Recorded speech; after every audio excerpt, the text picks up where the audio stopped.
Hello, everyone. It is Kenyon here. I am back. We are back for part two to talk about Taylor Hendricks. But before we talk about Taylor Hendricks, we were talking about some really interesting things. So let's just talk about it really quickly. Can you give me maybe two or three matchups in the playoffs that are potentially going to happen that you're interested in? And then I will get to the next point about the playoffs from there. You know, it's assuming first round. Yes, first round. Sorry. Um, for me, the Western Conference, I think I got two that I would like to see. There's a few of them actually. Let's get the first one, the obvious one. 4 versus 5, Phoenix Golden State. Yep. Gosh, I would love that. Oh my gosh, please. Golden State keep messing around. I was like, come on, man, just get there because Phoenix is locked in pretty much that 4 seed. But if Golden Yep. State, don't get me wrong, a Clippers, is a nice secondary prize as Clippers, Phoenix. I ain't minding that, but yeah, Golden State. Oh, Phoenix would be the storylines would be just too good on a whole bunch of reasons. The other one too, I think would be interesting if they might be well, not so much so.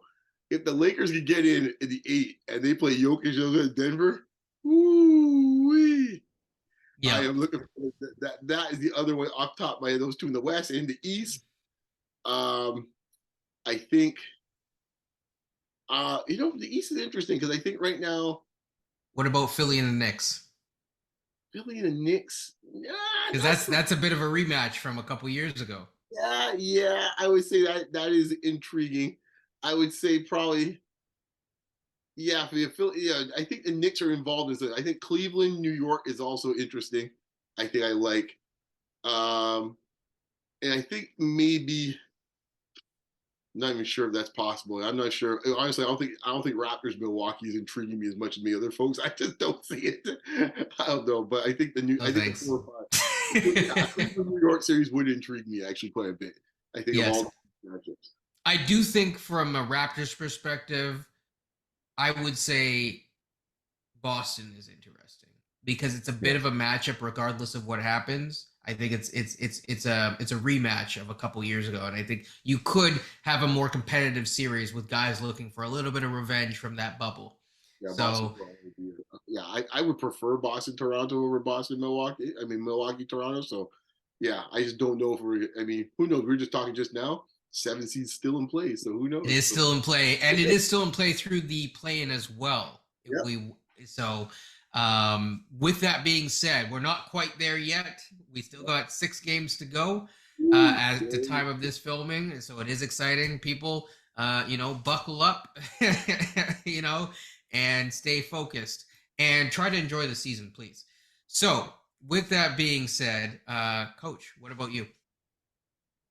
I think a matchup that intrigues me, and if this happens, it'd be quite a first round. You see Phoenix and the Clippers. You got KD versus Kawhi in the first round, which to me could be like conference finals matchup.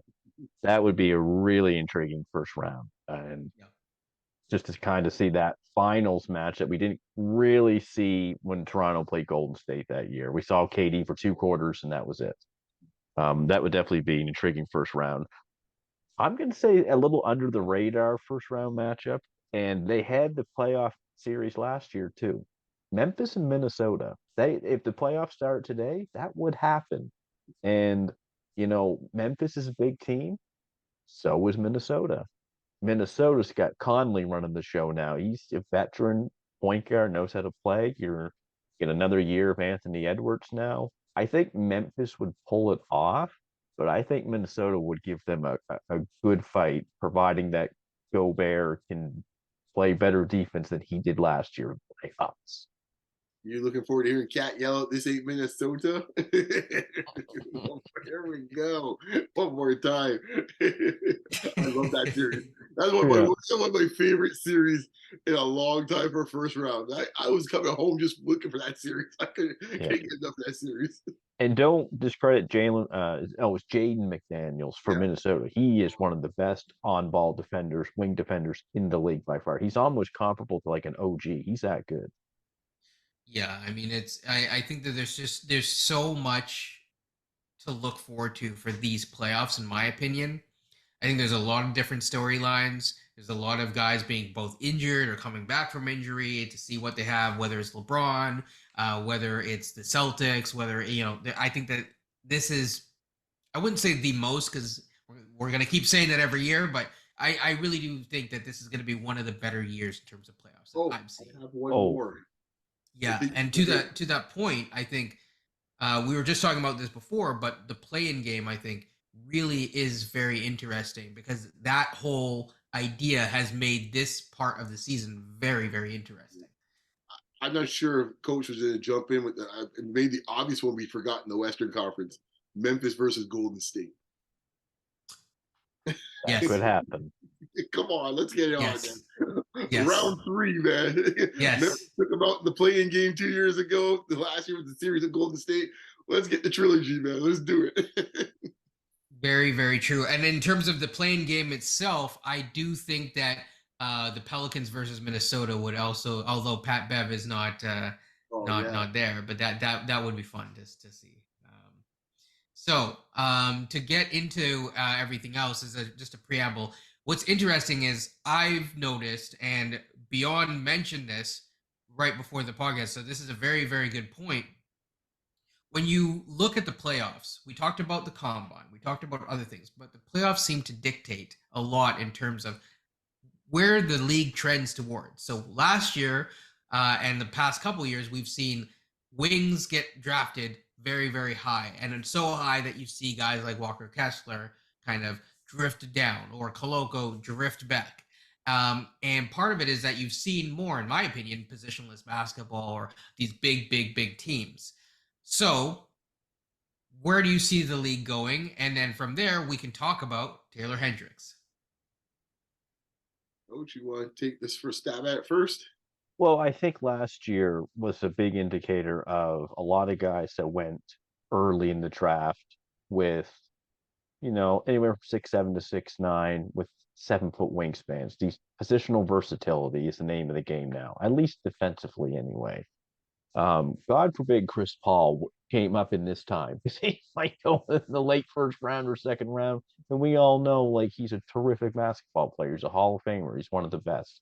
So I think there's just such a need now for positional versatility. Saw it last year. You're going to see it in this year's draft too. I mean, with even a guy like we're going to talk about in Taylor Hendricks, I'm sure that he's going to be able to guard fairly well at the next level. 3s and 4s and probably smaller 5s as well. And it's such a perimeter oriented game too. It's not so much shooting the 3. It's important, but it's guarding the 3 now. Who can guard the 3-point shot? And if you have 5 guys who can do that, certainly helps your team now. Yes. I see things a little. I agree with you. The big wings. I think that is one trend that is definitely, obviously, has been happening and continues to happen. But I think another trend starting to percolate a little bit, man. We're going back to the land of the Giants, and a center seems to be a big priority. If you have a half decent center, like, your defense is already halfway for being pretty decent already. And it doesn't take much. I know we were discussing last night on Spaces, but there is some truth to that. Like, if you get a center, and all of a sudden they just fall, it makes everything else fall into place. Even playing positionless basketball, if the other 4 guys could just switch around and you just have that one dude as the anchor there to just hold things up, and they can just filter them all into him, you got something there. And I think that's something I think the centers are going to start becoming much more of a premium. Not necessarily they're going to get drafted early now, but I think when you get a good one, I think you're going to start seeing more and more teams gravitate at getting that type of guy. So I think right now, I think that to your point, I think the small point guard is actually something. It feels like a bit like the way that the dodo bird is kind of disappearing. Like, that small point guard is not, and I think in some ways it makes Scoot fascinating, because he really doesn't fit what the modern NBA is for a prototype. Like, he's not really that type of guy where you think about, from even a shooting standpoint to even from a size standpoint. I'm fascinated to see what team he goes to. I think we talked about offline in this case, guys, about he's not the perfect fit for every team that's on this draft. No. And I think, when we get to him, I'm not sure we're going to talk about him or not, because he's so far up, obviously, from a Raptors perspective. Is like, we're living, in a dreamland if that were to happen. But he is a fascinating pick to me, because to me, he's like from a time gone by. And I'm curious to see how he fits. into this this new world now. So with that said, man, I hand it back to you. I'm hopeful to see what what we're going to discuss here with Mr. Hendricks.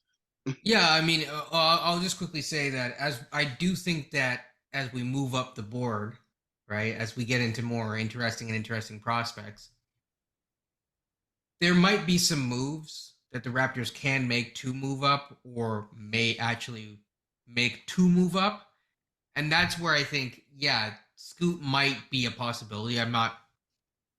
People don't bet on this stuff, please. What is it? Know your limit, stay within it. Call whatever 1-800. What? Don't do it. Okay, I'm not. I do not condone it here because.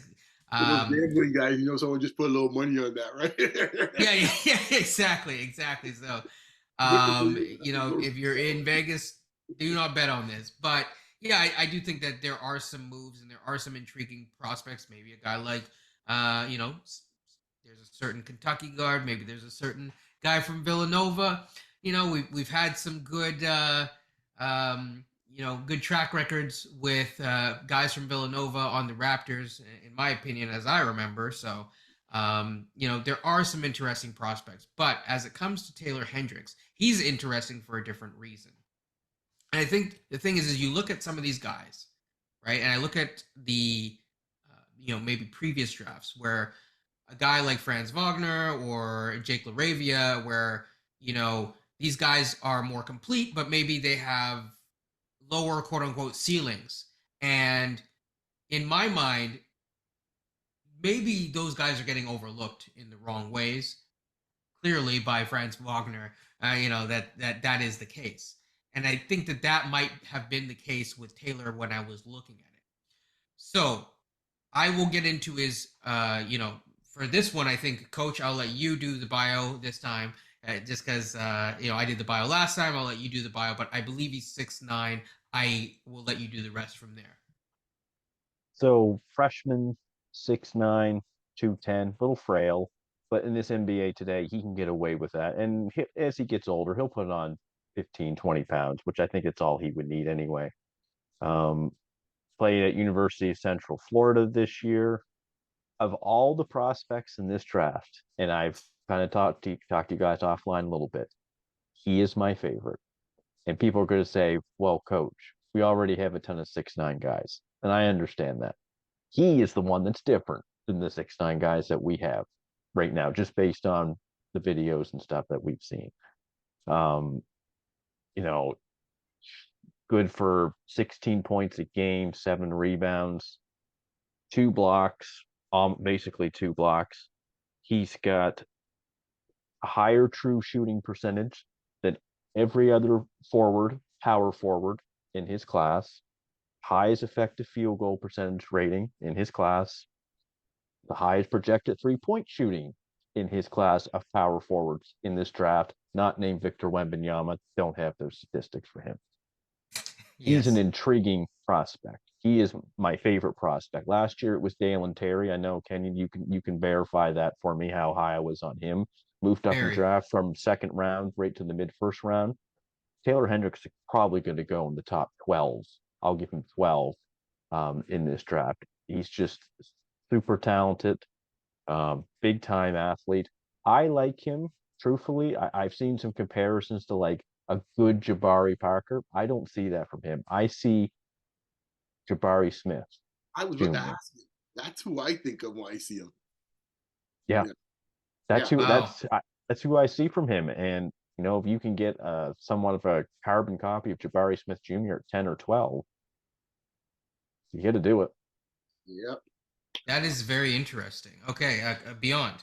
Well, Coach sold me on him because I saw him on there on the mock boards, and he was kind of like a little further down the list, only about a couple of weeks ago. Actually, if you just went and checked back 2 weeks ago, he was high teens at that time. Okay, and I think that's when Coach started mentioning his name. I don't know if the word went out like the bat signal when Coach mentioned that, because all of a sudden he started flying up the court. Rising up.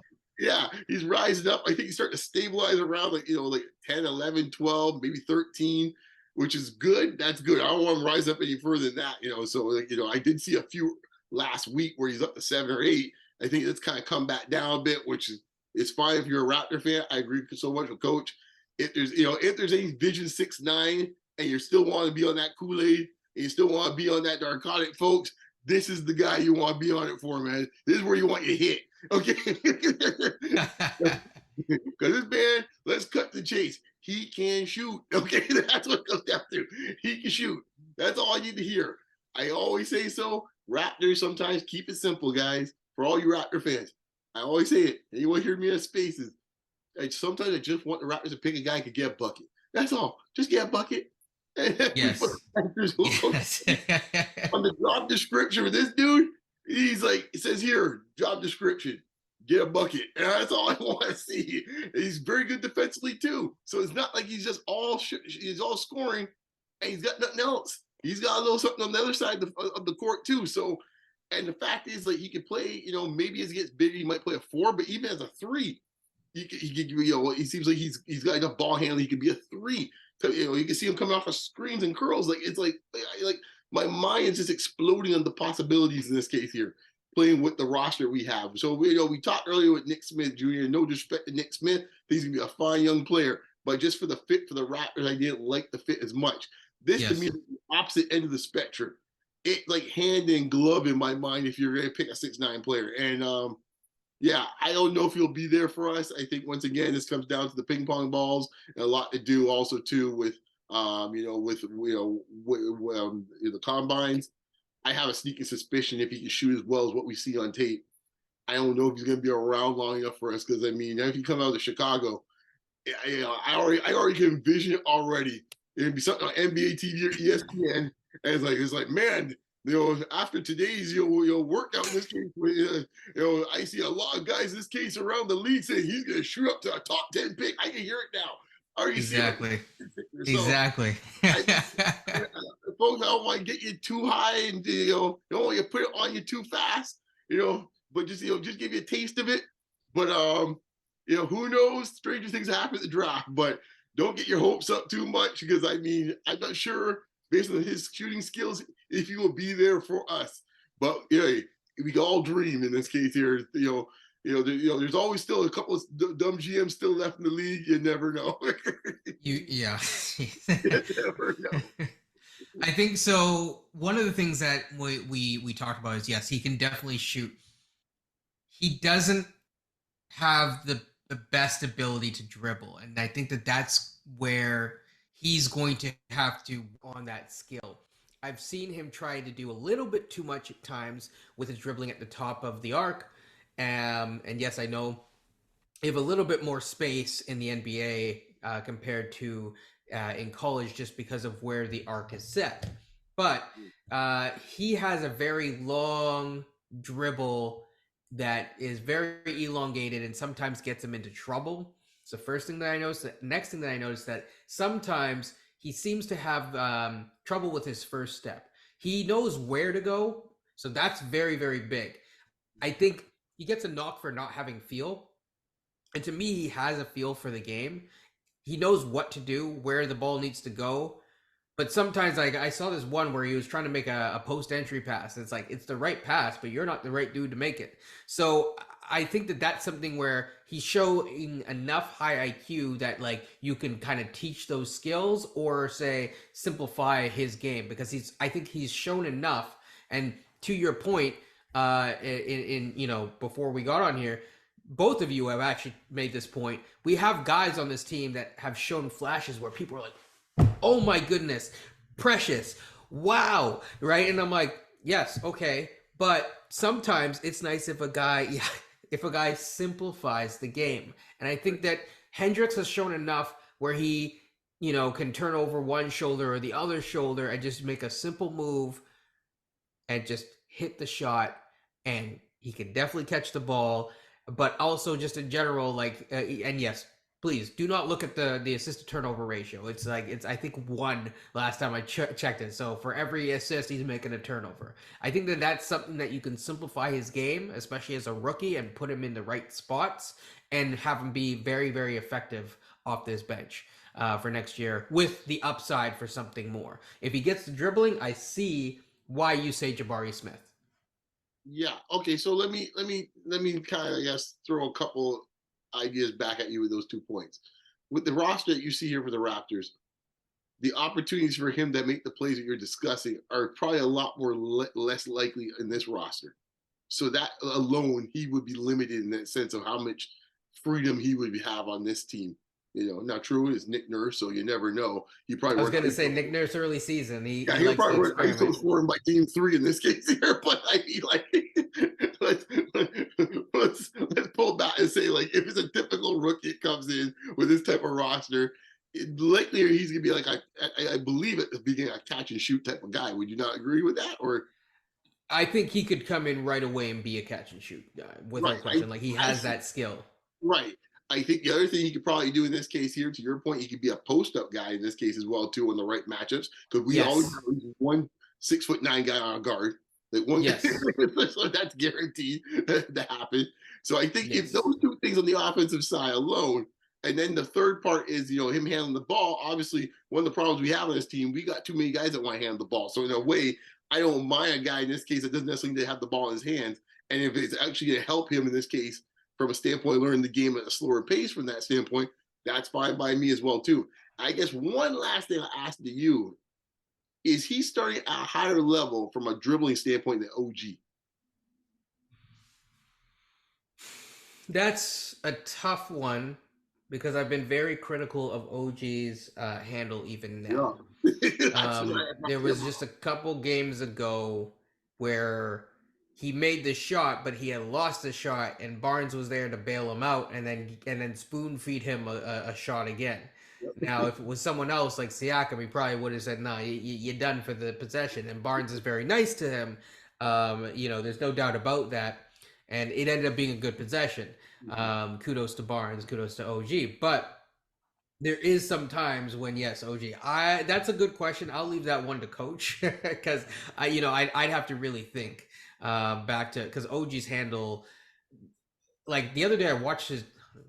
Why did I do this to myself? His G League Summer League. Oh my gosh, you watching OG Summer League? I was watching OG Summer League like a month ago. That's what I do in my free time.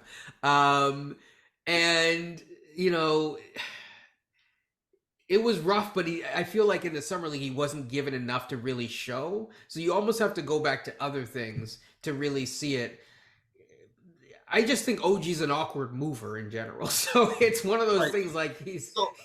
I mean, I've been critical of the Raptors' development to some extent, but one thing they have been very good from a skill set is for the most part, getting guys to become better dribblers. Yes. Didn't dribble at all pretty much when you came in. Even DeMar, when you described him, that reminded me of DeMar. DeMar was like slasher, 2-step dunk. That was it. Like, when he first came, he couldn't dribble at all.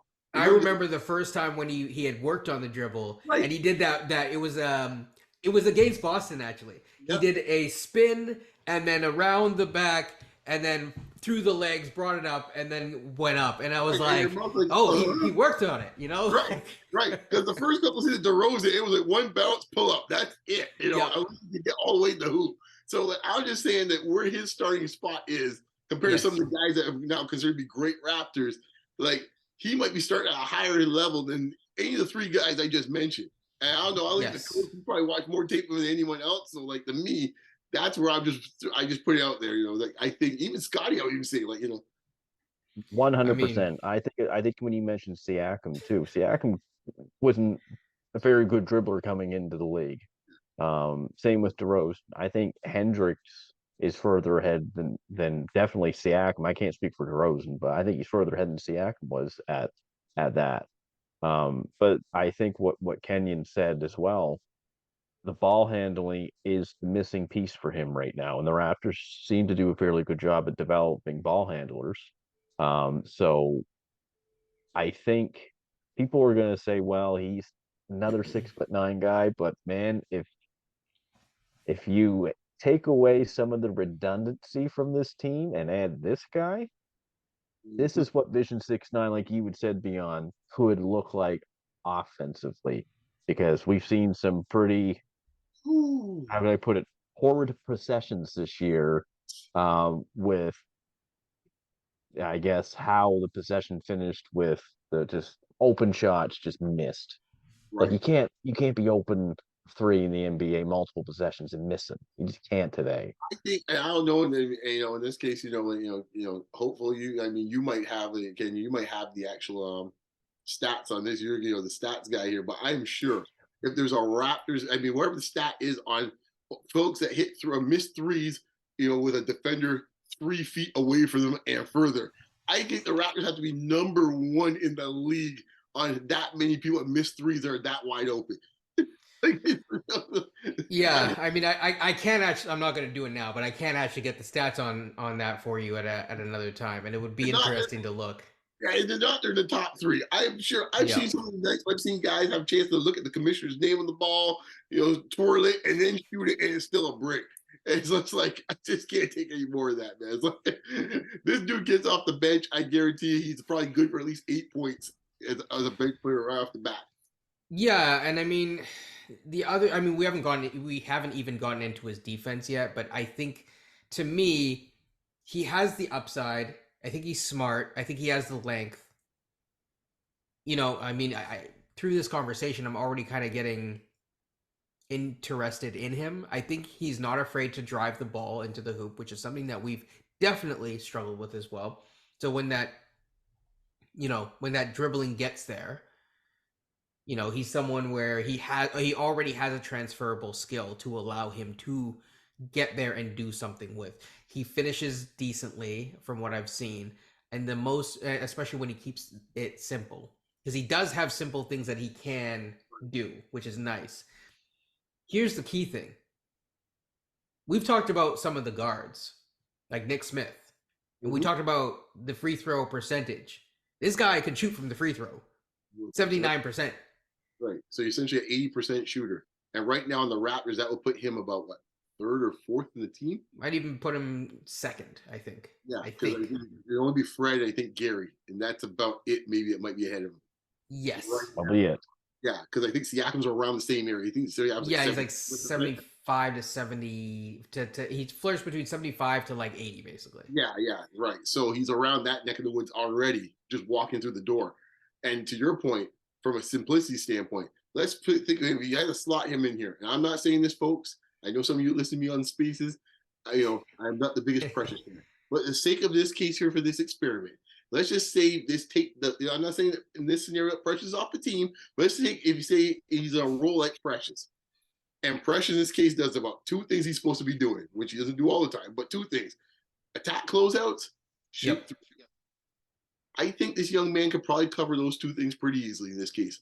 Attack closeouts and shoot threes. And that's all I would need him to do in year 1.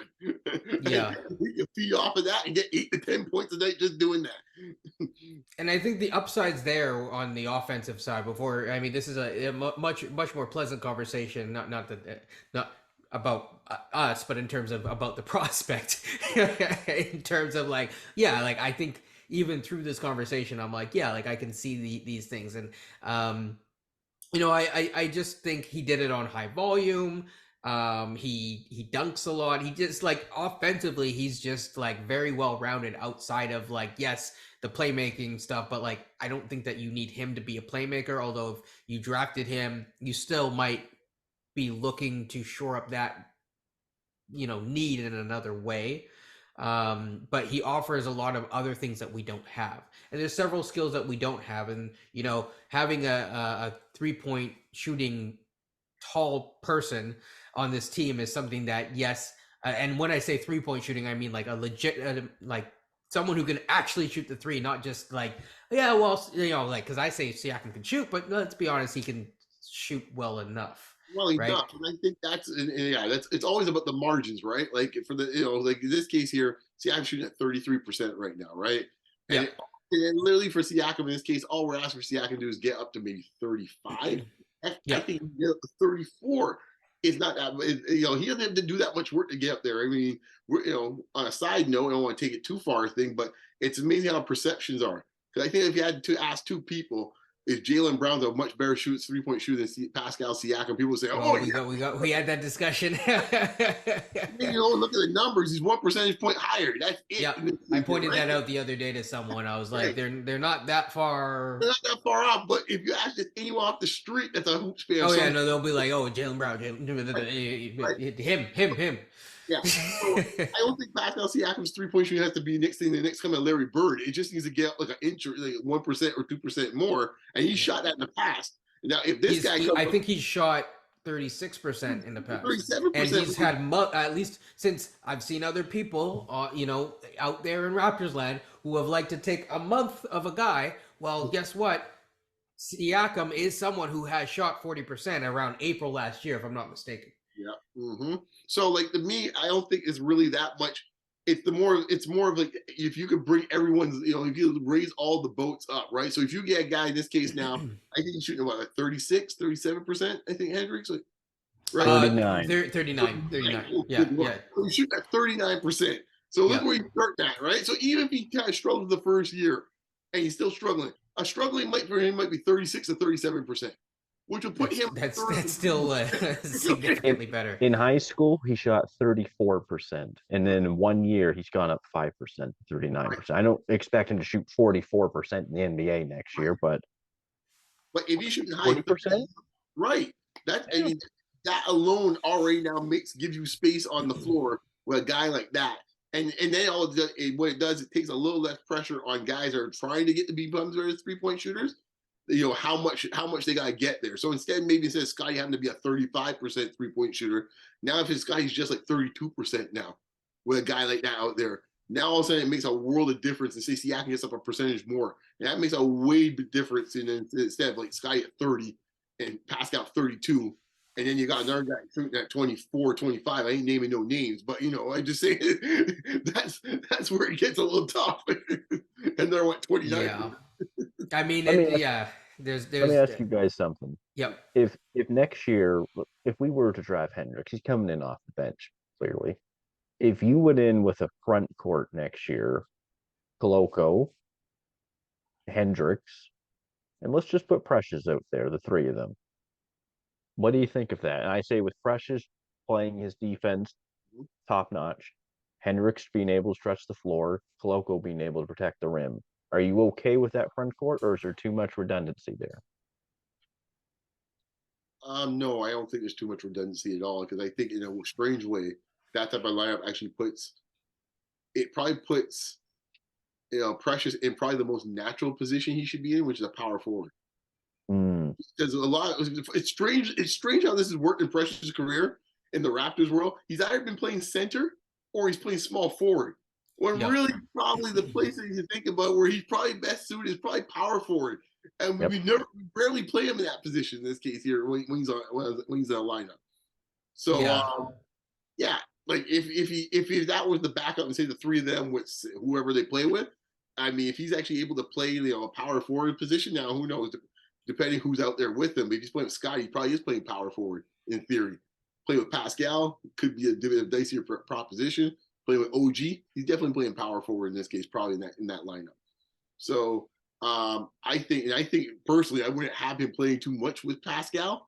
I would have said rookie playing a lot with Pascal, right? Like that would be he would play as many minutes, just like I was Koloko trying to play with Siakam now. He would be the same way. Two of them will be on the same group unit with Siakam, and let them cook with that, and whomever else happens to be part of that from a shooting standpoint. But he fits in really well. There's a couple other guys we'll talk about in some other episodes, but like you sold me on him. I watched it after we talked that night, and I was like, oh my gosh. Absolutely. And the thing is, we haven't even gone to his defense, which we will get to in a second. But yeah, I think to answer your question about that lineup, it's interesting. I don't believe in Precious's shooting to the extent that other people have. I think that shooting has been an outlier. I think it's probably better than, wherever it is right now overall in the season or whatever. But I don't think that it's 40%. I don't think he's a 40% shooter. I'm sorry. No.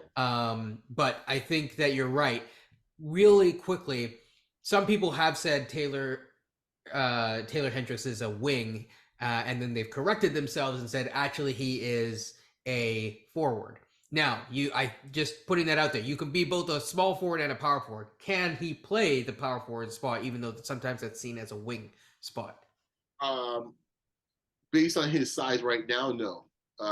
But as he moves later in his career, it's possible. Yeah. I don't think so right now, right? I think it depends on what type of size he is, right? Like he's not, I see him, he's not a bulky type of physique. So like, if we're going back to Jabari Smith, comp, like I don't know if you see the future of Jabari Smith seen as a power forward really.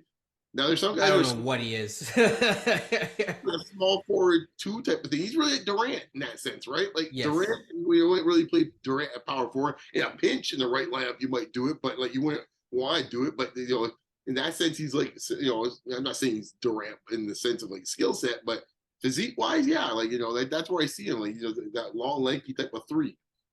So then, like again, like where? Sorry, Coach, you were going to say something. Beyond, you'll like this comparison. LaFonso Ellis, better athlete. Ooh, you think so? LaFonso had a little more beef though, man. Like he came out the Fighting Irish, he had a little more better athlete, agree, but like LaFonso he was a little more filled out though. Well, when he's older, stuff like that. Yeah, I guess so. Yeah. LaFonso could shoot it though. But he had a nice little game. Yeah, he had a nice game, man. I liked him in college too. LaFonso got that nice post game though, so like that's the other part that I'm not gonna work on that. Yeah, exactly. So I haven't heard that name in a minute, man. I'm definitely gonna have to look up LaFonso Ellis later. But yeah, so with that being said, because it sounds like we're not really sure what his ultimate position might be, but you still think it can work with him and Precious. Yeah, like I mean, right now I see him as a small forward almost in the NBA. I think could it work with Boucher? Well, how much bigger is Boucher right now? Like Boucher's on 235. I mean, Boucher is taller. He's not taller, right? Boucher's like I don't know that much taller than him right now. If you think about it, like Boucher's 6'9". So I mean, it could I just see more Precious where Precious can just defend more positions. I don't know Hendricks could be guarding let's put it this way. If you were on the team and I don't want to get the roster construction, I would say in this case here, Boucher would not be necessary. I'll just put it that way. I'll just leave it at that. Precious offers a different option for certain things. I'll just be that way to be as kind as possible. Yeah, I mean, it's the way that I look at it is this way.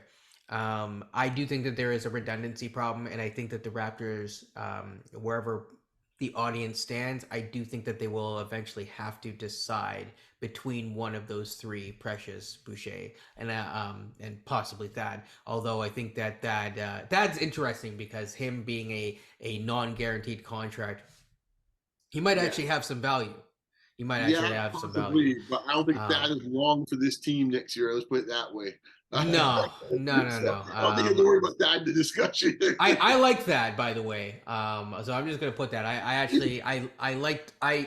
didn't like what it took to get him, but I liked him on this team.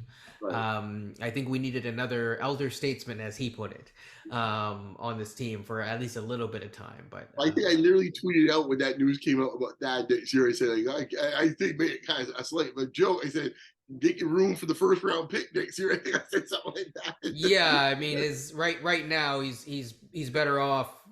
The way that he's looked recently in what is it, Tiger Balm commercial or something. It's okay. It's that money, man. I got no problem with that. I have no problem with it either, but it's just one of those things where his knees and his body seems to. He's not 25 anymore, and he has a lot of miles on him with 16 years in the league. That's a long time. Man's game has gotten younger, so it's tough for guys to get past 35 to play. Is he? Wait, how old is he? He's 36 or 37. I think he's 35. Could be turned 36 at some point. Does he have the most experience in the NBA, not named LeBron, in terms of years? Well, you got Haslem, right? Right. Haslem, right, number 1. Yeah, well, I keep forgetting about him. You see the meme the other day where he's about to pull out his hair when they're getting whooped by Brooklyn? Yeah. Like, He looks so sad and like it's his birthday. I think he turned like 41. He's like, Rah! Yeah, they unveiled what was it, the section like that game actually, and he was not by like 25. it's time to like, you want to hang talk up the about cleats. defense, man. So what do you think of his defense? So yeah, I think that he's an amazing defender. This is what I've looked at is he seems to have a good knack for tracking the ball, knowing where to go. It just, again, like, going away from what we were just talking about, his defense, again, he comes with 2 transferable skills. I think he is a little bit switchable, but I don't think he's like, 1 through 5 switchable. But I don't think every single person on the team needs, like, people focus on, he's 1 through 5. I don't think if you have enough guys that can switch 3 positions or even 4 positions, I mean, I would say that he can confidently guard 3 positions, maybe 4 with some work.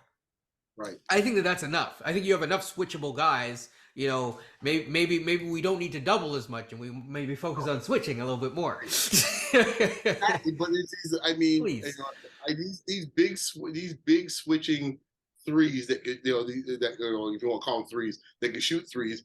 I mean, our man, coach, our man, Trey Murphy III, he's kind of the prototype. And like, there's a few more of them I see in this draft. We'll get some other ones later on that have this same type of like frame where they're like 6'9", they can shoot it. They can probably switch on defense on about 2 or 3 positions. And he's a dude right now. You're right. At this point, probably if you put him out there, you probably could play 2s and 3s right now. I think 4s might be a bit much for him right now because of the weight. But a 2 or a 3, yeah. If he's like 210, 215 at this point, yeah, he can chase around 2s around there. Well, you're going to like this. I'll say this. Everyone has hated the fact that we're foul prone. And, oh my gosh, Koloka's so foul prone, which I don't mind because big men always foul prone very early on in the league. If you go back to Pirtle's scouting report, same thing. He's foul prone. This guy has a very, very low foul rate. So that's one thing that's very interesting. And he's a very low foul rate, even though sometimes he can get switched onto guards. So to me, I find him a very intriguing. Like, the more that I've looked into him, I'm not going to say he's my favorite. Sorry. I'll leave that. Coach, he's all yours. But he's definitely moved up in my board, and I would be very, very happy. I actually, dare I say, I wouldn't mind him over Grady Dick. Yes, I can see why you would say so. Yeah, I think I believe why you think it is the upside for him is higher. Yes, that is exactly why. Because with Grady, you're getting the way I look at Grady is Grady could be Kevin Huerter in 2 years, and that's exactly the guy that you want and need. But Kevin Huerter is Kevin Huerter. He's not going to be an all-star, but he's in the right system. He basically acts as a multiplier for the rest of your guys. This guy could be Klay Thompson too in this case as well. He could be Klay Thompson as well. He could be Klay Thompson as well. So this guy comes with the shooting, but if you're telling me with dribbling and stuff like that he could be, let's say, closer to a Jabari Smith, that's very interesting, because then that's a guy that can really do a little bit more in a lot of ways and still have the shooting. I mean, I don't think he's like doing crazy movement, whatever the heck step back stuff that Grady was doing, but I think he's not that far off from being a very, very, very good shooter, and he comes to the NBA with that. But yeah, so because he played, quote, power forward in college, but really it could a potential comp at the highest end. Could a potential comp actually be Paul George? If Paul George, but does it mean that their height's almost the same? Sometimes we get caught with that 1 inch. Well, he's 6'8", he's a small forward. He's 6'9", he's a power forward. When you look at his game, how we're describing him, it's very much Paul George type of characteristics. You need to work on the dribbling. That's what I'll say. Like a lot. For sure. Yeah, but Paul George was a bit raw too when he came in. That is true. That is true. This guy to be like a 23-point per game scorer. Like when we came to Indiana, it's like, he's a nice little player here playing alongside Danny Granger. It's like, yeah. And let me ask you guys something. Because he's played at one of those mid-major universities and stuff like that, let's just put it this way: they're not Kentucky or Duke, UCF. Do you think that it goes into consideration about like his statistics? It's not like he's doing this against, Oregon, or he's doing this against like I Purdue think or. no, I actually think the opposite happens. Because I find with those guys in this case, because they're comfortable being put in that position, you take a guy like Dame or Dame and CJ. CJ, or in this case here, this little guy named John Morant. In this case, like those guys in this case, when they come in, they already have a mindset like, yo, I'm coming here to eat. They're not wasting time. Yep. They're not wasting time because maybe they always had a chip on their shoulder playing in a mid-major. Kind of like, yo, I'm gonna tell you what I'm about. You guys might think because I played here. No. And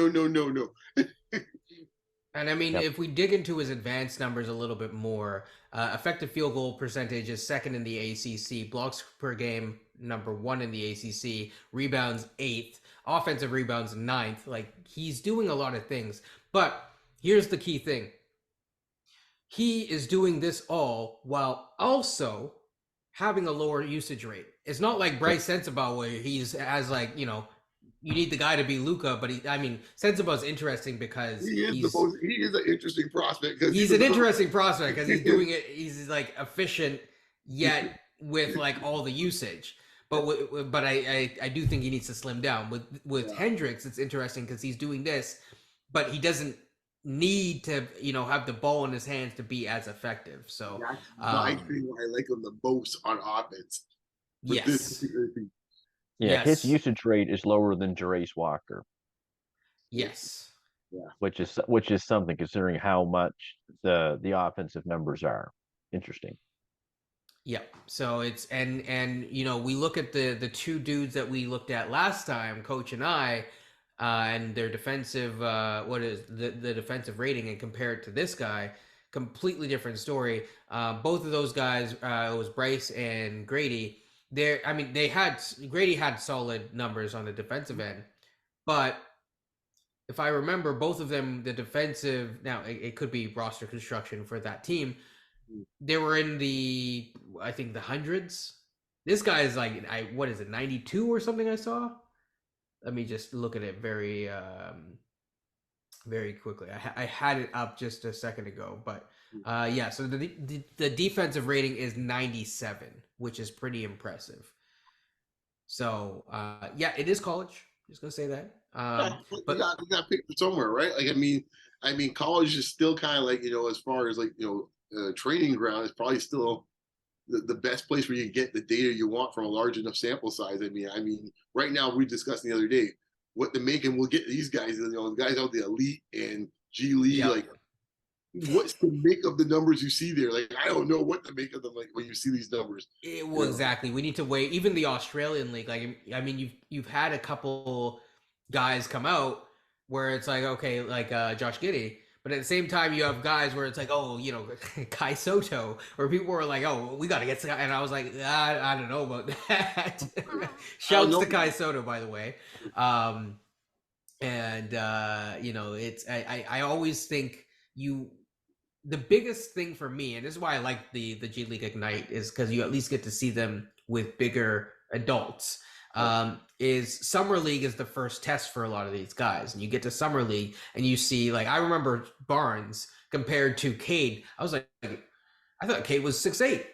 I'm like, this guy's not 6'8". I'm like, this guy looks small. Right. He put on a couple pounds, right? That was all. That was it. Yeah, that was it. Whereas Barnes, it was, I think he didn't have the hair because he had the cornrows then. Yeah, so the cornrows. Like, I explained it. Okay. this dude was, like, he came looking like, at least Debo light, and then this year he came looking like Debo. Yeah. So, yeah. Oh, I'm just looking at the numbers with Hendricks and Grady Dick. Like offensive win shares, Hendricks is a bit better. PER, Hendricks is a bit better. Like the usage rate actually is a much different. It's like 0.7. That's basically the same. The same type of attribute as well too. Defensive win shares. Hendricks is a little bit better, but their numbers are very similar, quite frankly. Like there's not much difference at all. I think Grady's a better dribbler and a better playmaker, and obviously a shooter. He's better. Yeah. But I do think fours start with the number in this case for percentages. It starts with 4. Yeah, exactly. Well, Hendricks is a better true shooting percentage and effective field goal. Better than Dick, but the 3-point, no. No. Yeah. I'm sure Hendricks get a few bunnies to quote Raptor in this case. Yeah. Yes. So yeah, I mean, Hendricks is a very interesting prospect. And I think he has the upside. I don't really know. I personally don't know what to make of him in terms of a comparison yet. So you mentioned what the Ringer said of him. I'm just gonna quickly, go to that. So yeah, Jabari Parker. But they said good Jabari Parker, which is really why do they got to do Jabari Parker like that? And then the other one was Jeff Green. That's a weird comp. The weird thing is like Jeff Green's still in the league. He has moments like he'll have like one a game or randomly. Like 2 nights ago, what are you talking about? Yeah, where he's just like dunking on dudes, but at the same time, like Jeff Green is also he probably has another couple years in him, which is crazy. I think he's probably has higher upside than Jeff Green. I'm just going to put that out there so people don't panic when I say Jeff Green. But yeah, so Jeff Green. Yeah. No, what I'm saying is if you were to evolve past Jeff Green with that type of skill set, would you not recall George at some point? Yeah. I mean, it's interesting because I'm just reading a little bit here from the Ringer, and I will, again, for people out there, I will put it out there. I don't know what his wingspan is. That's the real question, and this is why I love the combine, because you get to find out, like, oh my gosh, like the guy is like that might sell it short for Masai in this case. If the wingspan isn't just right in this case. Yeah, it's not seven whatever. It's it's like nope, get rid of him. 6'11" wingspan? No, not good enough. But so the one thing that I keep saying, and this is looking towards the future, we don't have a guy since Ibaka left, and I guess we don't utilize Siakam this way because Siakam is used in other ways. We don't have a good guy who can pick and pop. It's weird that you say so because last year we did run a lot of pick and pop with Fred and Pascal. We did, but it was sometimes for whatever reason that morphed into Pascal being. Well, we know why that morphed into Pascal being the ball handler, but Pascal being the ball handler, then spraying that out to Fred rather than. Well, I think I know why actually we stopped doing it in this case because it got blew up in this case in Game 3 of the playoffs. That's why we stopped doing it because when everyone started figuring out the pick and pop, it blitzed it, and then what ended up happening, Fred had to loft the ball over, and then by the time Siakam caught it, MB would be right back in defensive position. So and also too with this length and size of the guys who were coming after Fred, he's not the best pocket passer in this case for that pass. It's not instinct to do that. He's just he doesn't want to take a chance making that pass. And when you have size, in this case, play him on his side, and then the guys coming from Seattle obviously got size, it makes a very dangerous scenario where it's like all you got to do is pretty much take it back out and try to reset as fast as possible. So I think now when we get to some other guys coming up, in the future, that could be very intriguing. It definitely is. I mean, I think guards in this case that might be able to pull that off. I didn't mention no names, but there's some in the draft that might be able to execute that pick and pop. Yes. Wait, I'm thinking you're talking about Wallace, but are you also? You could be talking about George. I'm talking about both. Okay. No, there you see. Okay, fair. So by the way, stay tuned, everyone, because George will probably be the next one. I'm not sure when this is gonna come out, so I'm gonna put the first one out probably on the weekend, and then we're gonna do George very, very, very soon. I'm not sure if Coach is gonna be there or not, but I know Beyond has wanted to talk about about George for the longest time. But yeah, I think we've talked about two really interesting prospects. I think ultimately what the Ringer has to say, and again, I'm going to link those things in the description down below. They're basically saying that he's a little bit too lean, same kind of thing has to put on a little bit of weight, and he's like, 6'9", 210. But at the same time, so they're saying basically a small ball 5 right now, probably a no-go. But at the same time, against smaller lineups, he can do a lot of rim protection. He has hand-eye coordination, and he has a really good leaping ability. I think the thing is, and this is why I said that he has a bad first step, is sometimes guys they have good vertical leap, but their straight line drives or their acceleration is a little bit touch too slow. Not everyone can be Scoot, where it's like, you blink and the guy's way past you. It's not that we don't know any 6'8" or so, wings that might have that issue on our team. I mean, no, of course not. no, whoever could you be? It's like they pick a list. It's the Santa's list where it comes down. I think I'll take my chances with the kids for his starting spot versus some of the dudes that are already on this roster. Exactly. Yeah. Well. Yeah. I think I will too. There's that too. There's that too. So yeah. But yeah. So with that being said, we're gonna end this. I'm going to also, though, before we end it off, I will say this. Stay tuned because, I don't know for sure about both, but I will definitely be here for the play-in game, and if we make it past the play-in game, just doing live post-game shows to see how long. I think Coach might be here, and sometimes Beyond might be here. Sometimes both might be here. But either way, I will definitely be here because, I can tell you for sure, I might be busier later, closer to the draft, but I don't think that they're going to be in the playoffs until the draft. But if they are, that's great. So with that being said, it's been great to have both of you have these conversations. Again, for the audience, like, comment, and subscribe. Tell us if there's any other prospects that you want to cover, because there are. I think there was someone that brought up. I want to say Noah. Noah brought up City, and we will talk about City, or at least I'll talk about City if no one wants to talk about City at some point. Like City, right. Yeah, no, people are going deep with this one. So, we got that round pick for City in this case. Like exactly. So, or Rayon or Ryan or whatever. The Rupert guy. So he will be in. We can pick him, but I think the next guy is probably going to be George and kind of go to some of these higher upside guards, if that's okay with you guys, because that's definitely okay with me. But Hendricks was fun to talk about. Any parting thoughts? I'm just looking forward to the draft. I can't wait. I haven't been this excited for a Raptors draft. I don't know how. You're like, I'm done with this season. Yeah, not so much I'm done with it, but I just think I'm just being optimistic. Let's put it this way. Yeah. There's an optimism here this off season. I don't know why, but I feel like we're not that far off, Raptor fans. We're not that far off. Yes.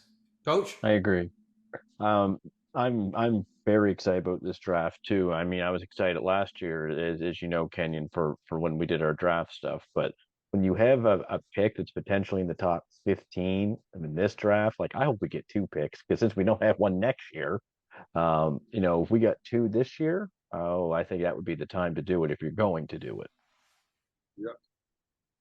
I think there's moves to make to get that, and I think that they might be willing to do it, because I think that what I've learned about Masai is he might make moves a little bit late, but when it's time to make a move, when his seat warmer has been on a little bit too long, he tends to make the move, and he tends to make the right move.